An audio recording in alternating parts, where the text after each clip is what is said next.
brother. Nice. Yeah. I thought you finished well. Thanks, man. You got Adam's seal of approval. I did dap him up on the way out. I dapped him up a little bit.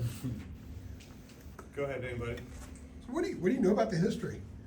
Not just the recent history which you had, but it goes way, way, way back. For Coach Smith playing at Kansas Yeah. and so many important meetings in between. Roy was there, even Larry Brown, who was a star here, led them to a title. What do you know about the history between these two? Well, only brief. I know that Roy coached there, and just from you telling me Dean Smith played there. So I think there's some Carolina ties there, and I think this will just be a great game for both of our teams. You know, just from Carolina and the Kansas history, just to have a lot of Hall of Fame coaches from both universities.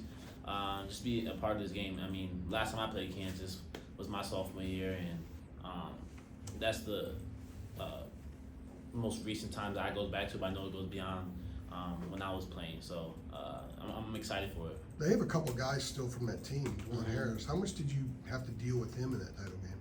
Yeah, I mean, so it's crazy because I played DeJuan when I was in high school. I'm gonna say on the EYBL circuit. He was playing for Mocan, and then matching up with him again in my sophomore year in the championship game. He's a really good guard defensively. He makes for the others. He's able to get downhill. So definitely looking forward to that matchup again. So yeah. RJ, we've seen so many games that get scheduled now are always neutral court.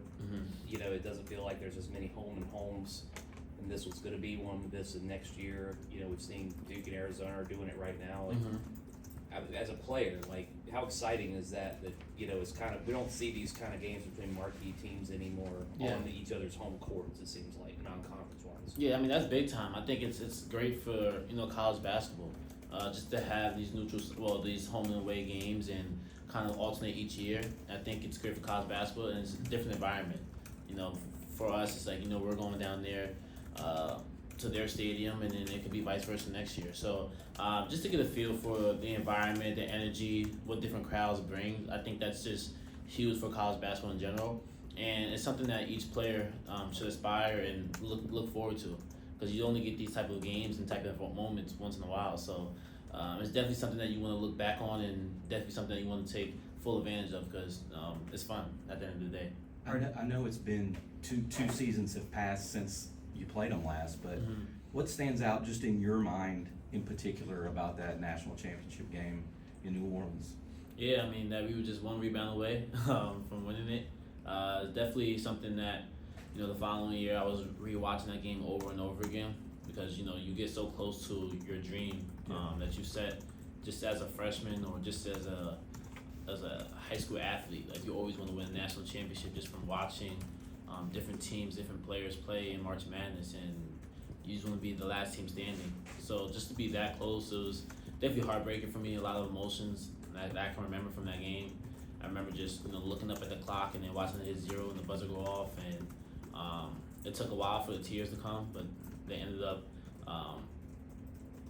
going right down my face in terms of like just a lot of the hard work that we put in as a team throughout that year, the year we had, and how we changed that whole year around. It was a tremendous feeling, but just to end up short like that, it was heartbreaking. So it definitely motivated me, the next 2 years, but then also again this year. You were sitting over there. What do they call it? The thumper? You had the thing on the bench, right? Yeah. During that game, trying to work, put the cramps out of your legs. Yeah, I mean, I think for that year, we've played 5 to 6 guys, so all the way to the end, and obviously, like, your body's a tempo, and sometimes like your body gives out, and I think we just ended up short in terms of our energy, and injuries played a role into it. I started cramping a little bit, so it's a lot when you're playing 40 minutes every game, every night. But I enjoy doing it. I'm not gonna sit here and complain about it. But I mean, definitely just remembering that just shows of how much, like, as a team, like, we really put a lot of hard work and basically put our lives on the line for that game and for that whole year, just to end up in the goal that we really wanted. RJ, at this point, you're the only player on this UNC team that played in that game. How often do you get to, I guess, share those stories with some of the newer guys on the team, and do they ever ask you about it at all? Yeah, I mean, I really haven't got the chance to really telling them about my experience, more so like Seth and Jay watched because they came the year after. Right. So they've watched. I think Seth was down there in New Orleans, which was pretty funny story. I want to say his senior year, but more so those two guys because they were like the next year up, and just to kind of tell them about the experience and how hard it is to get to that national championship. Like it's not an easy road, but I think that's what I've instilled in the guys this year. Like this year's gonna be hard. There's gonna be times where there's good and bad times, but we have to embrace all of those and stay together as a team because it's gonna be a roller coaster. You're gonna have games where things go your way and when they don't. That's the way basketball works. And but at the same time, understanding who we are as a team, who we are as a culture, in the university, and it's an experience that you should embrace. Like obviously, this comes with expectations and a lot of outside noise, but I think one thing about it is you should always run towards it, never away from it, because expectations and pressure is a privilege. And here in North Carolina, that comes with that. But I mean, I think we're all here for a reason. To go over that a little bit, last week we were talking to Hubert actually, and he was saying that he's kind of talked to you about being and he described you as like the connector or whatever, like between obviously the new guys and the transfers and things like that, which you haven't been here for a long time. How have you kind of embraced that role of maybe leadership and like some of the stuff you were just saying of, kind of imparting, some of your experience to the guys that are, just getting here for the first time? Yeah, it's been new, but I've adapted to it really well. I believe so.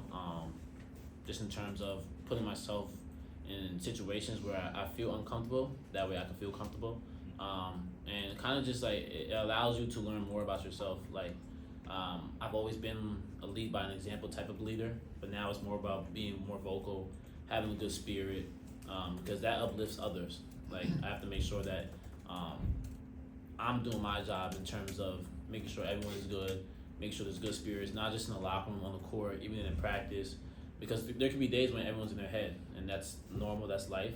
And I've learned that through my 5 years of doing this, being around here, and that's what I learned. So like obviously me and Coach Davies had a lot of conversations about me being the connector, and now I'm the older guy, and it's going to be difficult because it's a lot of younger guys and new faces, and usually we have a couple of older guys, maybe like 4 to 6, and now it's just basically me and Jay Witt, but I've been here the longest, so I've seen the ins and outs. I know how things roll, so just taking that challenge and understanding that I'm capable of doing it, I'm embracing it. RJ, couple more guys. Last year, Elliott was a high school senior playing college ball. Mhm. How have you seen him grow, and in what ways going into this year? Yeah, I mean, I think Elliott has always been a phenomenal player, point guard, playmaker. I mean, whatever you want to call it.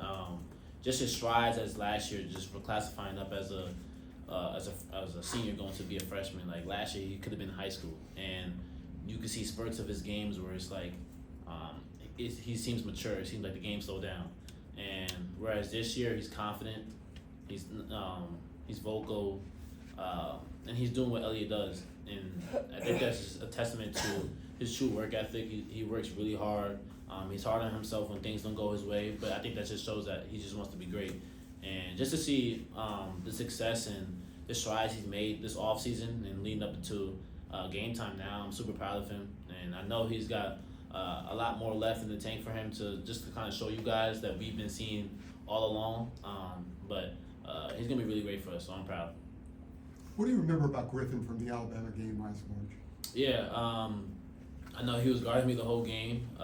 They obviously had a longer defender just so it didn't make it difficult for me to make tougher shots, kind of push out on the perimeter for to catch the basketball. So just little stuff like that. I think I rewatched that game. Most of the shots were all good looks.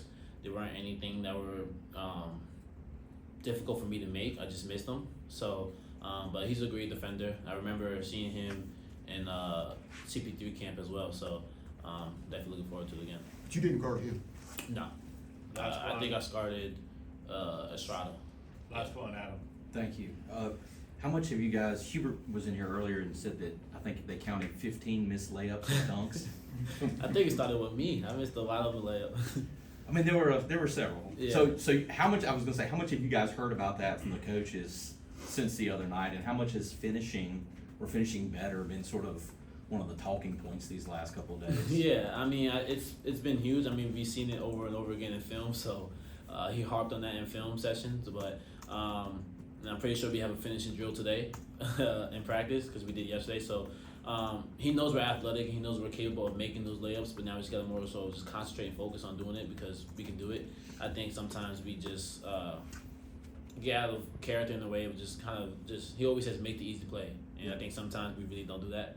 We just try to go for home runs. So just finishing around the rim and being strong with the ball, be confident when we go into the lane, and focus on finishing because we're athletic for a reason. So we have to use those abilities. Thanks, RJ. Thanks, RJ. Thank you guys.